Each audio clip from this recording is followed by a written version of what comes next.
A graça e a paz do Senhor Jesus. A palavra de Deus nos diz em Provérbios capítulo 10, versículo 22, a bênção do Senhor traz riqueza e não inclui dor alguma. Ninguém pode pretender ser abençoado por Deus através de algo que supostamente faz para agradá-lo, atribuindo tal bênção a uma recompensa que lhe é devida pelo bem que tenha feito. Porque a bênção de Deus contraria o nosso pensamento, como se fazendo nós uma coisa boa, então ele nos abençoa, mas se pelo contrário o nosso comportamento formal, então o que podemos esperar é a dor como recompensa pelo mal que praticamos. A bênção de Deus nada tem a ver com o que fazemos para Ele, como o mal que nos atinge não resulta da sua ira contra a humanidade, pelo menos nesse tempo de dispensação da graça, já que a ira de Deus também é um tema real, mas é assunto para outro momento. O segredo da bênção está no que foi feito, sim, não por mim nem por você, mas por Jesus Cristo na cruz do Calvário. Ele que levou sobre si as nossas maldições, como está escrito na segunda carta aos Coríntios, no capítulo 5, versículo 21. E pelo Evangelho,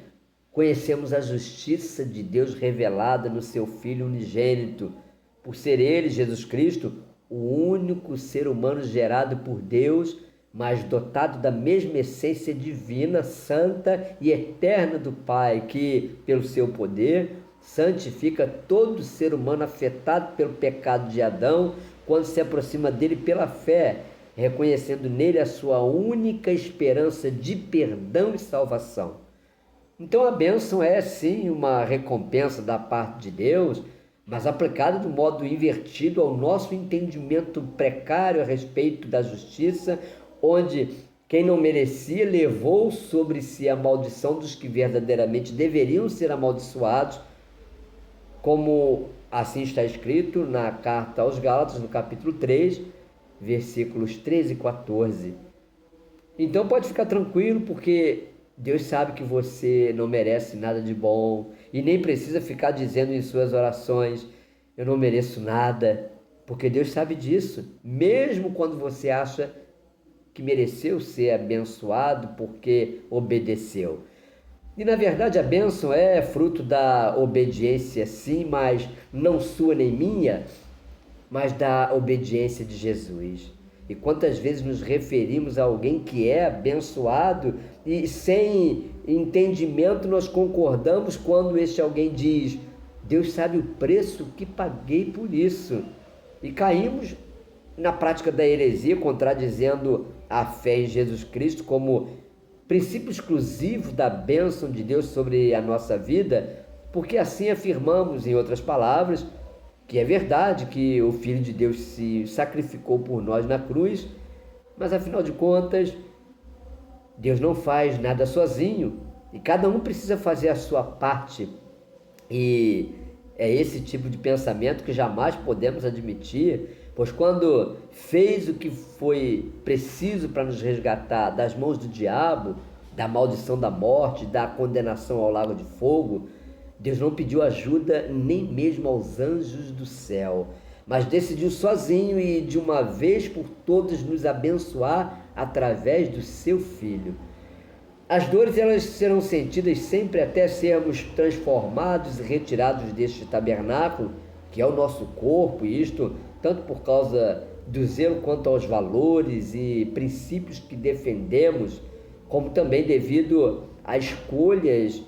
erradas que fazemos, ou ainda alguma situação ligada a uma enfermidade não curada por Deus, mesmo podendo ele fazê-lo, como Paulo disse, um mensageiro de Satanás, que no caso dele era como açoites que recebia para não se ensoberbecer em relação às revelações que recebeu da glória celestial, o que alguns estudiosos dizem se tratar de uma doença adquirida após a sua conversão.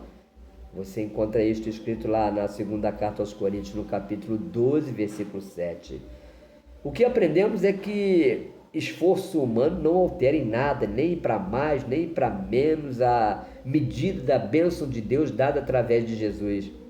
Ou seja, nada que possa fazer por conta própria para melhorar a sua situação com Deus. Por isso que ir ao culto para buscar uma bênção, apesar de ser um termo usado por muitos de nós, é uma afirmação contrária do que a Bíblia diz no livro de Deuteronômio 28, versículo 2. Se ouvires a voz do Senhor teu Deus, virão sobre ti e te alcançarão todas estas bênçãos. Mas se reunirem os irmãos no culto, é sim um meio de bênção. Ou seja, abençoamos e somos abençoados, como uma oportunidade que temos de compartilharmos as bênçãos recebidas do Senhor. Quando ouvimos e Deus nos falar a respeito da obediência a Ele, nós damos pernas apressadas para que as bênçãos nos alcancem, onde quer que estejamos. Por isso, tenha o seu entendimento esclarecido antes de dar o amém ao que alguém disser, com toda boa intenção, lhe desejando que Deus lhe dê tudo que você mereça, porque somente pelos méritos de Jesus Cristo e tudo que Ele fez na cruz é que somos abençoados. Nesta mesma fé, que Deus lhe abençoe.